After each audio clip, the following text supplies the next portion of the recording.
Hey people, Sseth here. Considering I'm recording from the Balkan equivalent of City 17, the quality of this video may be just as bad as anything else I release. There's a rare coincidence that happens once and almost never. A publisher approaches me to cover something that I'm already reviewing. Developed by a single man in Lithuania, Intravenous II is one of the best tactical shooters I've ever played. Many of the events presume you've played Intravenous I, which isn't a problem because he remastered the whole thing in the second engine. So we start from there, by playing the first game inside the second game, or else it doesn't make sense. Steve is a normal man living in the Polish-Lithuanian Commonwealth, in an alternative history where Lithuania has reached the Bronze Age. Polish innovation has endowed them with working toilets and knowledge of coal-based energy. Aesthetically and thematically, this game is colostomy core. After a night of heavy drinking, Steve walks through a shady alleyway with his brother before being attacked by junkies. His brother goes into a coma and dies the following night. The police find nothing, so Steve decides to take matters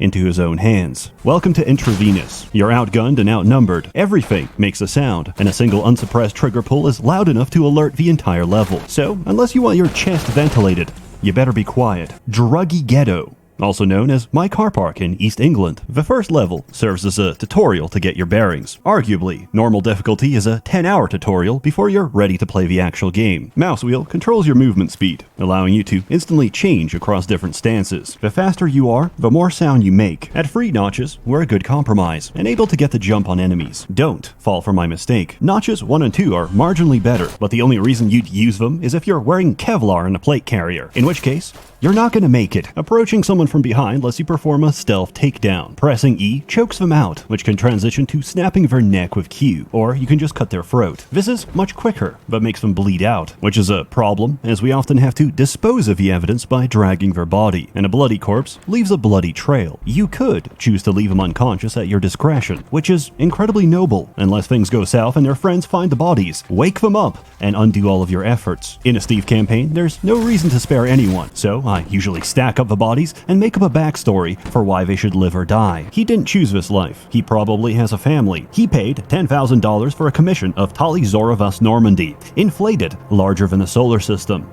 Hiding bodies is a fine art. Dark alleyways conceal your wet work. Dumpsters work in plain sight. But the most functional and reusable of all is the humble toilet. You're telling me every building has a room with one door and no windows? Excellent. Ledges and fences can be vaulted by pressing space, or holding shift as you run towards them. The same goes for windows, but breaking them creates a lot of noise. They facilitate movement, but being waist high, they give up your position as well. Ventilation shafts are completely silent and let you navigate around buildings. Doors are deceptively creaky, but don't actually make any noise when opening or closing, except when you bash them open. Timing this with a passing patrol is an instant knockout. Enemies will leave their patrol route and investigate if they hear or spot something suspicious. This can be both a nuisance and an opportunity to lure them into the open. For example, I can leave a door open, switch off the lights, and hide in the closet. When a junkie comes to investigate the open door, he notices the dark room and tries to find the light switch. As he passes by, I burst through the closet, drag him to the bathroom, and curb stomp his face. However, most situations aren't so ideal. When there's no cover to be found, press Control to go prone. You can't attack while prone, but the trade-off is drastically reduced detection. Combine this by crawling under a bush in some darkness, and you're almost invisible. Provided you're right below them, you can also slide past security cameras. If you're ever unsure of how much noise you're making or how much light is on your character, you can always check the indicators on the bottom left. C is a non-lethal pistol whip. Holstering your weapon with H switches you to the best silent weapon in the game. Steve's ripped up, roided out body. Punching an enemy from behind is an instant knockout. 2 if you surprise them from the front or sides. Right click is a kick, which you can abuse by camping doors. Just be warned, enemies can also do it. Steve searches the drug den, but doesn't find anyone who killed his brother. This marks the main structure of the mission. Enter the scene,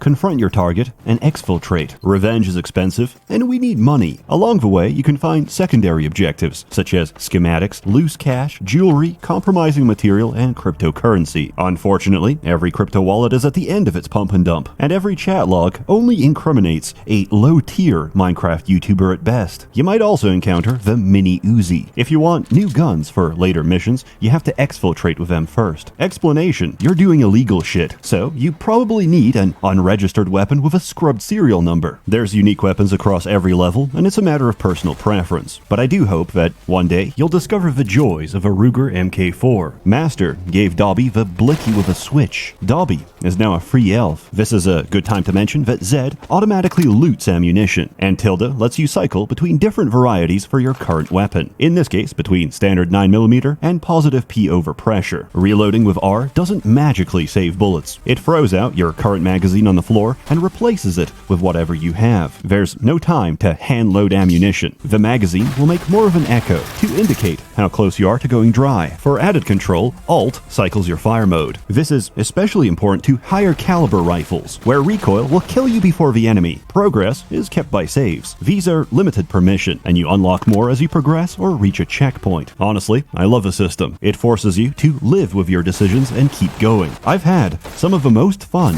just because I couldn't go back on my mistakes.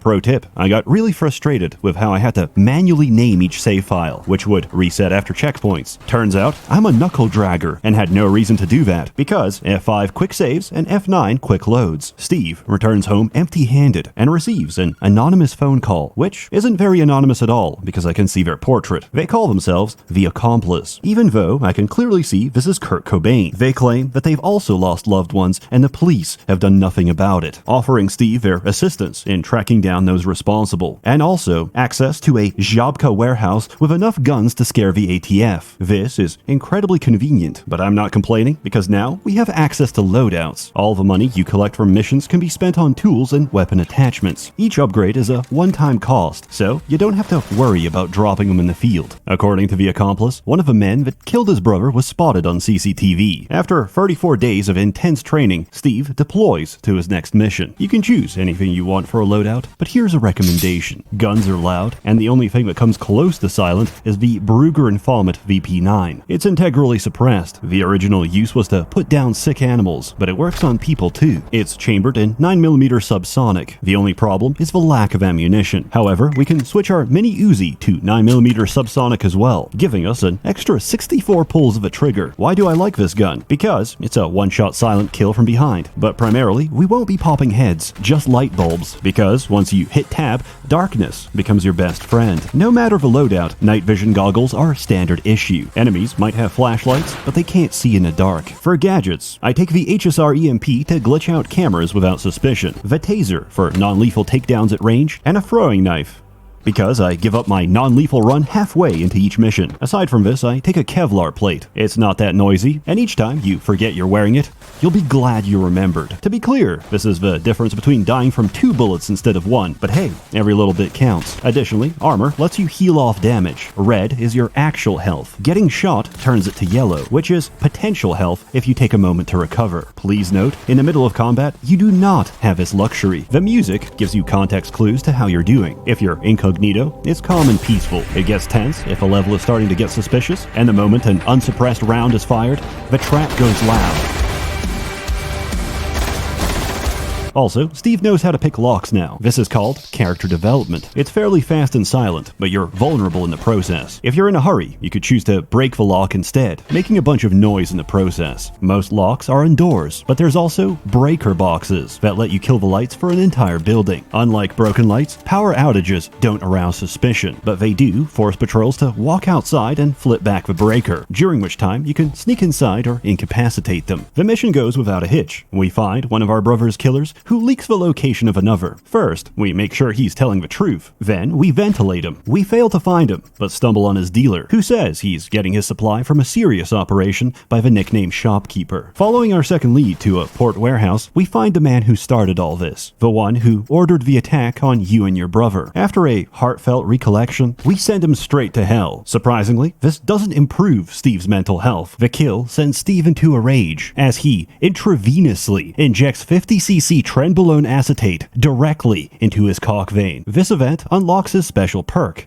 Die Hard. Whenever you're outnumbered in a gunfight, your adrenaline kicks in and you go into slow-mo. Usually, this triggers at the worst possible time, so not only do you have to die, you have to watch it in slow motion. Steve is understandably traumatized. I can relate to this. When I was 15, I landed on the dark web, and I saw so many Chinese industrial accidents that it left an impression on me. This is the equivalent of Illidan taking in the Eye of Sargeras. I was awakened to things I shouldn't know. Or maybe I'm overreacting, as everybody else took it differently. My friends would see a man cooked to a crisp from touching live electrical wire, and send me a one-line response on Skype.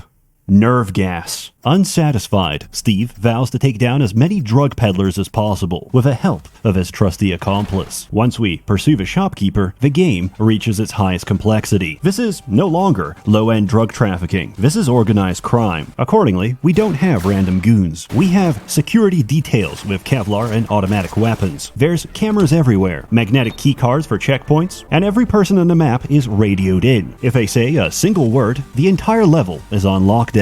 Stealth is heavily encouraged. In fact, it's your only option. You're playing the real game now, and there's nothing left to teach you. So let's finish up the story. Shopkeeper handles production, or at least he used to. Baker is responsible for distribution. However, he's the only one who expresses any remorse for his actions and promises a favor if you let him go. This is the one and only choice to spare someone in the first game, and I recommend you take it. Finishing your vengeance spree, you return to the peace of your domestic life and watch slop on TV. Then your apartment gets broken into by several hitmen sent to kill you. Despite the length of it, this is easily one of my favorite missions. Also, the song is a banger. The last one alive tips you off that he got the job from Empathetic. Shopkeeper, Baker, Empathetic. Everyone in this game works off ridiculous nicknames. What's next? Candyman? Sugar? Quasimodo? You try to call Accomplice for answers, but the phone is dead. Steve is mildly stressed from his experience and has a quick smoke to clear his head. Baker is the only one that picks up. Grateful for your mercy, he gives you access to the black market and a new hideout, as he lies low and hides from his former colleagues. You assault Empathetic's restaurant and hold him at gunpoint. He refuses to break confidentiality, but points you in the direction of someone who can. An undercover cop knows where the hit came from, but his cover is blown, and he won't spill the beans until you wipe out the mob he's infiltrating. One hand washes the other. To nobody's surprise, you haven't been receiving the support of a benevolent millionaire. Instead, you've helped a crime boss wipe out his competition. You're the only loose end. Your final objective? Kill everyone, including the accomplice. But not before injecting him with enough heroin that he can't possibly hold a firearm, and writing a dubious letter where your handwriting is visibly different from the rest. Regardless, the courts are paid off, and his crackhead wife lives happily ever after. At the very least, you've kept drugs off the street. Kids will no longer fall prey to Flintstone gummy vitamins, or the dreaded Oblivicart.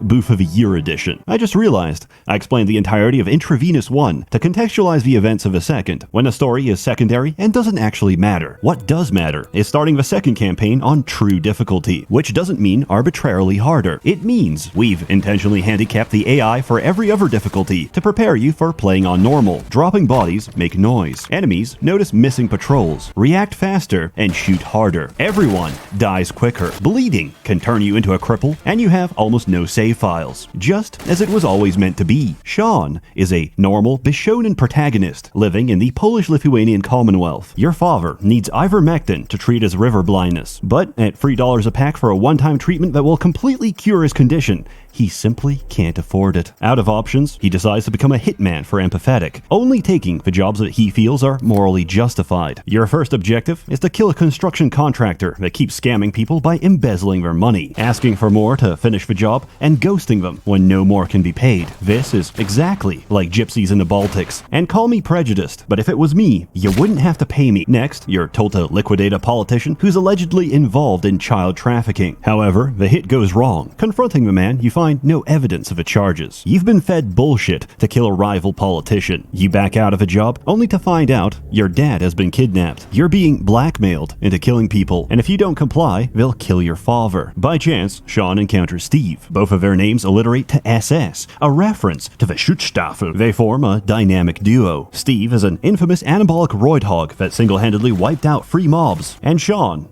has glass bones, paper skin, severe anemia, and he has an inhaler for his asthma. Together, they're gonna find Sean's dad, and maybe, somewhere along the way, they'll discover their feelings for each other. It's worth mentioning, there's light RPG mechanics where you get better at something the more you do it. Lockpicking, load-bearing, reloading, and recoil control for differently sized guns. Steve is combat seasoned. Sean is the equivalent of a polio victim in Treblinka. Naturally, he serves to benefit from Steve's experience, but Steve has only just met him, so you have to build up trust between missions by sparing targets and avoiding bystanders such as civilians and public officials. That's the new feature of Intravenous II. Mixed populations. They're civilians and combatants. Some would argue they're the same thing, but Steve doesn't like you harming innocents. Wait, Steve, what exactly is your fatality rate? Dad might die if I don't comply with the kidnappers, but he's not exactly going to train my stats. And, worst comes to worst, our medical fees have just gone down. Sean takes the blackmail contracts and fumbles them, while Steve takes side missions to investigate their identity. Between missions, you return to your incel warehouse, where there's nothing to do except knock out lights with a soda can and watch whatever's on TV.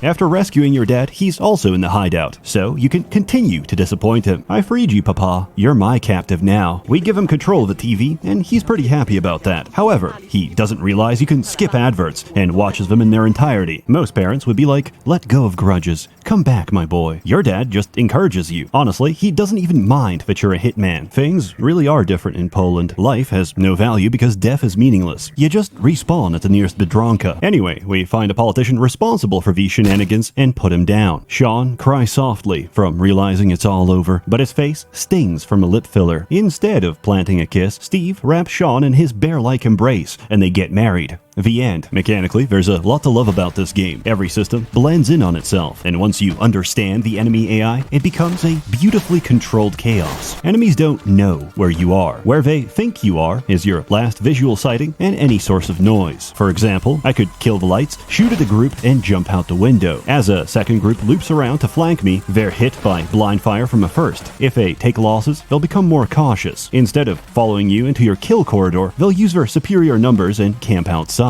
There's a couple of anomalies here and there. If you turn off a light in an occupied toilet, the guy gets suspicious, turns the light back on, and continues shitting. But generally, it's incredibly competent. Both campaigns are sick. There's a reason this game is so highly rated. It's not that long and very replayable. The writing is serviceable, but it's never the focus. Although, at one point Sean does swallow a GPS tracker, and that's relevant to the story, so that's pretty cool. I knew a guy who did something similar, except instead of a GPS, it was other men's semen. I could go on for another 10 minutes discussing every loadout, every weapon, and whether an infrared laser combined with a 9mm caliber conversion is worth the money. The short answer to which is yes. To save you the time, the optimal build is to go fully unarmed with one taser and electrocute your testicles. In summary, it insists upon itself. 0 out of 10. In all seriousness, this is a game with a microphone slider, so you can attach a $1 Xbox clip-on microphone to alert the entire level. It's amazing. I thoroughly recommend Intravenous II, which will be going on a 33% sale. And I doubly recommend the Remaster DLC, which is probably on a 20% discount. Together, they come to about $22 or the price of 6 packs of Marlboro Red here in Bosnia. I've already put 60 hours into this. It's worth it. As always, more content to come, so stay tuned. A warm thanks to the many members of the Merchants Guild, generously funding and bankrolling these videos. You're all truly wonderful. Have a good one.